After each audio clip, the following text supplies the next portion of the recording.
Let's stay with the economy now. Nigeria's economy is one which most analysts say has defied economic theory. Despite what seems to look like an almost unperforming system, the economy of the nation is still rolling. From the energy sector to the financial, security and the health, the story is the same. A meeting of policymakers, business leaders and investment analysts took place in Lagos today to examine the performance of the current administration. And one of those who made a presentation at that event is the MD, CEO of Financial Derivatives, Mr. Bismarck Rewani. He joins me now on the news at 10. Thank you so much, Mr. Rewani, for making it. All right, you were there today. What were your findings? Just give us a review. Okay, basically, we came up with a macroeconomic scorecard, which evaluates the performance of a country at one point in time compared to the others. So we took May 29 as a starting point, and we took September 2nd as the end point. So you have a static analysis. And what came out was simple. We took some parameters. The external reserves, for example, were $29.4 billion when Buhari came to power. It's 31.43 right now. So that's an improvement of 6.75%. Oil production was 1.82 million barrels when Buhari came to power. It's now 1.85 million barrels. So that's 1.98 improvement. Price of oil was 65.56. It has gone down to 48.6, which is a 25.6% reduction in the resources available. So you've got to look at performance against the resource availability. The exchange rate was 217 in the parallel market. When it came to power, it went all the way to 235 and it's now back to 218, 220. So basically flat. Inflation was 9%, and now it's gone up to 9.2%. So it's deteriorated. Market capitalization of the stock market was 11.5 trillion. It's down to 10.2, so there was a deterioration of 11.91%. Unemployment went up from 7.5 to 8.2, and underemployment went up from 17.6 to 18.6. In other words, the misery index went up from 33.1 to 35.7. So what were the accomplishments of this administration? First and foremost, improve the image, the reputational image of Nigeria, both domestically and internationally. 1. 2, created a new national psyche of accountability and responsibility. These are qualitative criteria which cannot be measured but has a major impact. 3, national power supply has increased from 1,962 megawatts to 4,396 megawatts. Significant improvement, 51.75% improvement. This is significant because there's been no additional expenditure. Reorganizing the NNPC and appointing people of caliber into the NNPC. Bailing out of states and salary arrears. So what are the problems? What we call unfinished business. Fuel subsidies are still in place and could be abused and will be abused. Refineries are up today and gone tomorrow. You were talking about Port Harcourt just now. Yeah. The other issues are security. Insurgency attacks have actually improved. That is, it's less, but it's not where we want to be. Okay. Before you get into that, for those listening to you, to the figures that you're reeling out, what did you agree today in terms of how the administration is doing right now with what the economy is like? There's so much discussion of, oh, it's slowed, or no, it's not slowing, or you see, they are subjective analysis. This is dispassionate, and the numbers speak for themselves. So with the resources available, here is an administration that has 25.6% less revenue than it got when it came in. The team is not in place, so there's that is there. But have been able to alter the thinking process. That's what leadership is all about. Is that optimal? No. It would have been better for you to have a cabinet, for you to have players in place. And if you're looking for saints, you're not going to find them in hell, right?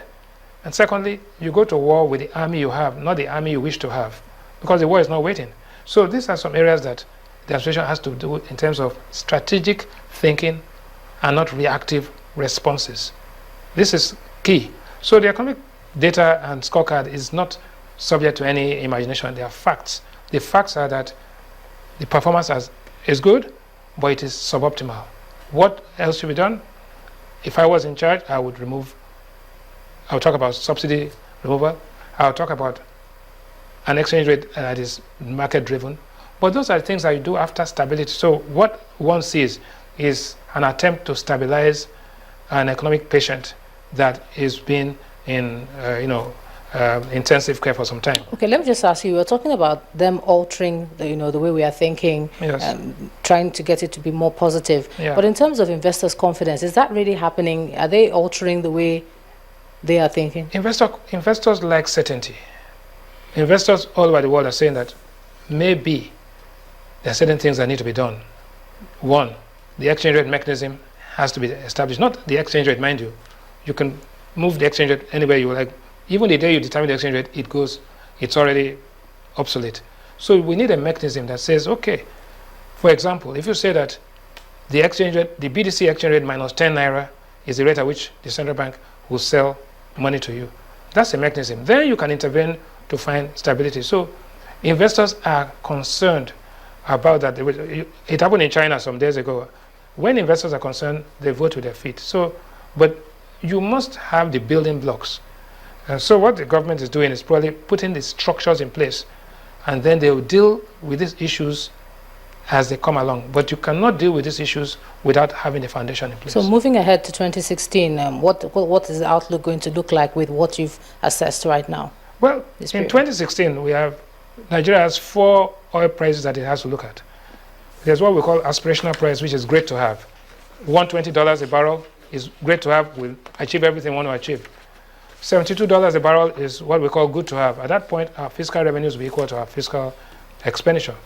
Then we have our benchmark price, which is what we say we need to have. But now, the oil price today is $48, is below where we need to be.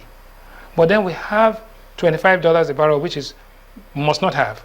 So in 2016, depending on what the oil price does, depending on all the other things, all other variables, all projections show that there will be a point of inflection, that this administration will block the leakages, stimulate the economy, sell off some unwarranted assets, and psych everybody up that there's no time for lazy and lack of integrity. All right, that is what we look out for. Thank you so much, the MD CEO of Financial Derivatives, Mr. Pt.3, for joining us on the news at 10 tonight. Now, if there's one thing the residents of Arochukwu Ahafia in Abia State would want the federal government to do, it's to reconstruct their road. The road in question has been in a deplorable state for the past 4 decades, and the residents are appealing to the federal government to come to their rescue. Our community report tonight takes a look at the state of that road and the effect it's had on the people.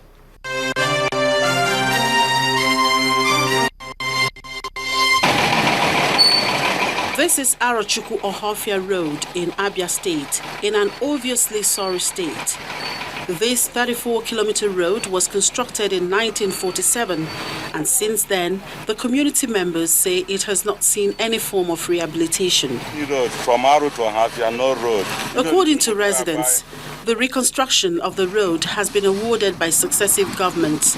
Until date, no form of work has been carried out on the road. Instead, the infrastructure has continued to deteriorate. Erosion is gradually washing away the roads, and for the motorists, it has become a death trap that needs urgent attention. No federal government project as far as road construction or road maintenance has taken place along from Arochukwu to Ahafia and route to Umuahia. Socio-economic activities have been brought to a halt. The people have been cut off from other neighboring communities. But for them, this is not the time to apportion blames, but a time to get things done. Look at this part of the road in question. You ask, has any contractor actually touched it in the last 5-10 years? When I start talking about what went wrong, about why a job that was awarded wasn't done, one know it, either not funded or not awarded, or there's a breach, or there's escalation of pricing, whatever the reasons could have been, it's not our interest. The interest is that we are citizens that demand that it don't be fixed. We cannot send our product to the market. We used to come from about the way to come to Ayobinto here to buy yams, cassava, plantain. Now nobody comes because there's no road. So please take my message along. Let the federal government come to our help. We need to get that road done now. A federal legislator is also concerned about the state of the road and the plight of his people. The last administration of President Jonathan, nothing happened as well. A contract was awarded to the tune of about 2.3 billion naira, and money up to 1 billion naira was paid to the contractor. After some months, nothing is happening. So it is just like a conduit pipe, right from PTF days till today. Arochukwu-Ohofia Federal Road was constructed 7 years after independence. It has become necessary that immediate attention is given to the road in order to restore that economic and social life to the two affected communities.